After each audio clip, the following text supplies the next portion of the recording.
very much. Hey, we are in John, the Gospel of John, and we are looking at the story of Lazarus. And on the front of the cover, you're going to see the same picture that you've been looking at for 3 weeks now. And Lynn is so tired of this. She brought me other pictures and said, surely we can use one of these.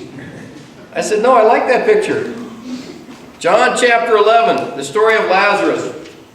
The third week we've been talking about it. Again, not in the other Gospels. Again, John wants his audience, his readers, to hear something that they need to hear because they've got some misconceptions. Misconceptions about Jesus and misconceptions about the Jewish ruling leaders that they were starting to emulate. They were starting to be like them. They were starting to want to design things like they had before. Okay? So John gives us the story of Lazarus. And we've seen some amazing things. We've seen that Jesus loved this family, decided not to go.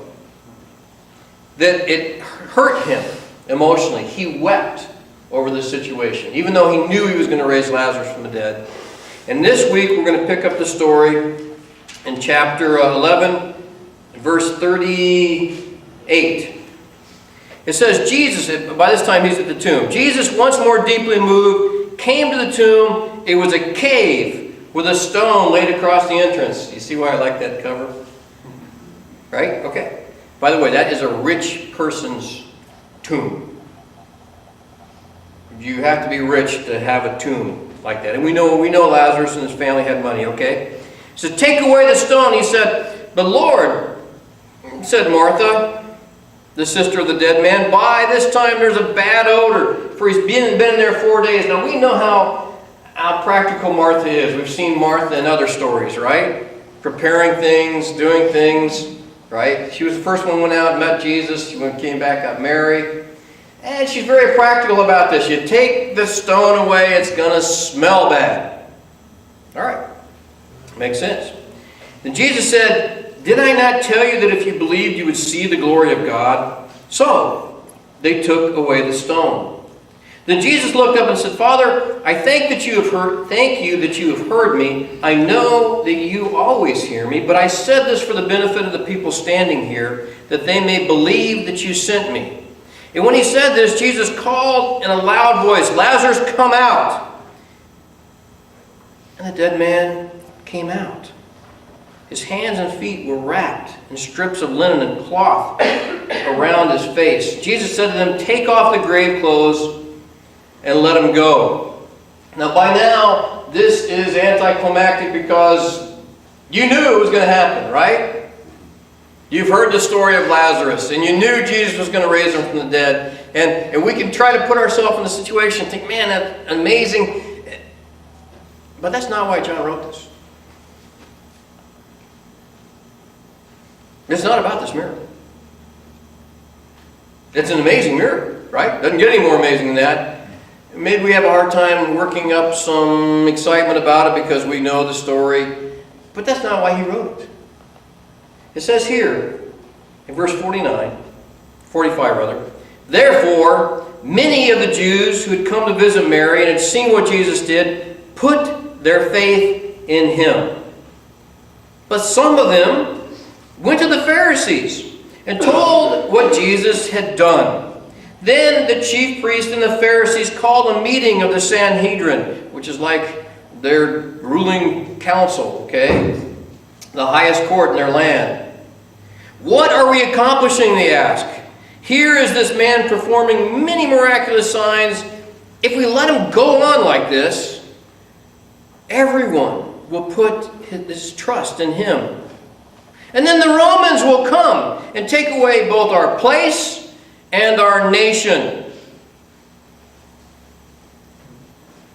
Jesus raised a man from the dead. News got back to Jerusalem. They had a meeting, an emergency meeting of the board. No, not the board. Sorry. The Sanhedrin. And they said, where are we getting? I mean, this is terrible. This guy's doing these amazing things. He healed a man that was born blind. He healed a man that didn't even want to be healed, who was paralyzed. He called back the dead to life. We got to do something. Something besides believing. Why? Well, because if we don't, the Romans are going to come and they're going to take away our place. What's their place? Well, they're in charge. Some of you might have in your text, take away the temple. Do you have that in your footnotes? Okay. And our nation. The Romans will come and take it away. So what do we got to do? We need a plan.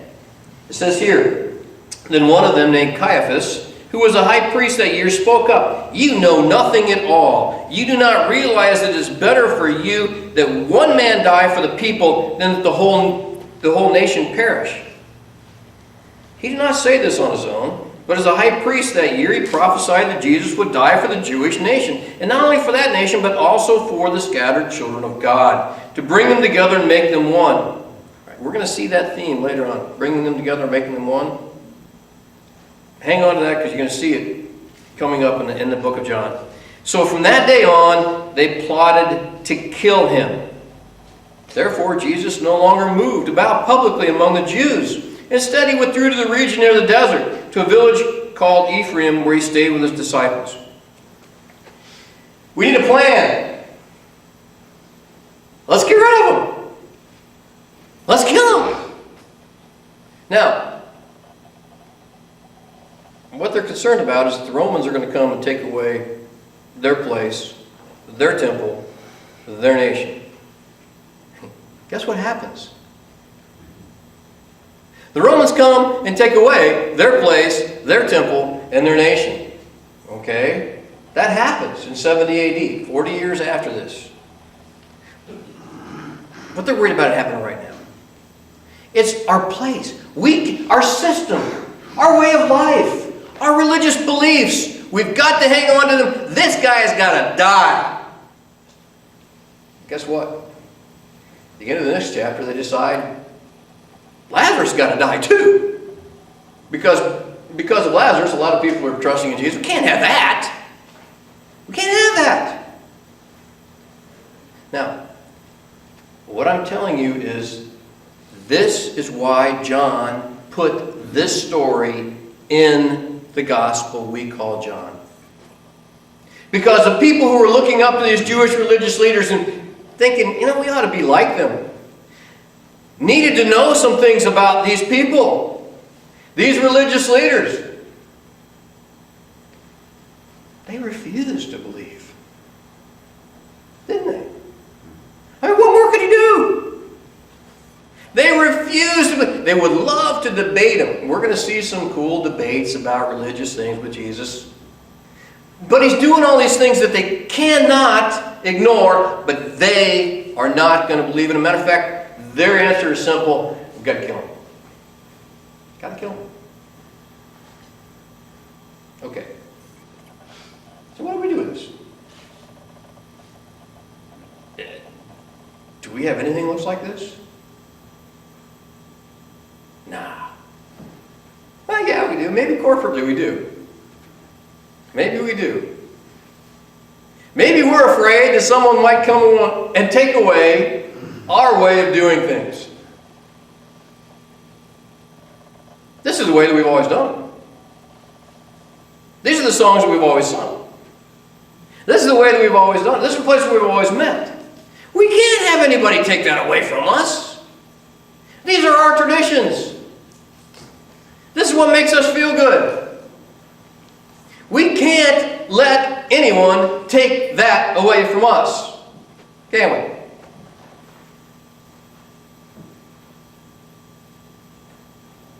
It takes away who we are. It takes away our place of worship. It takes away our nation. Oh my goodness, we can't do that. I don't care if God's behind it. This is our stuff. This is our ways. This is what we do. This is how we do it. We missed anything. That's not us. I'll send this you to somebody else. All of us are like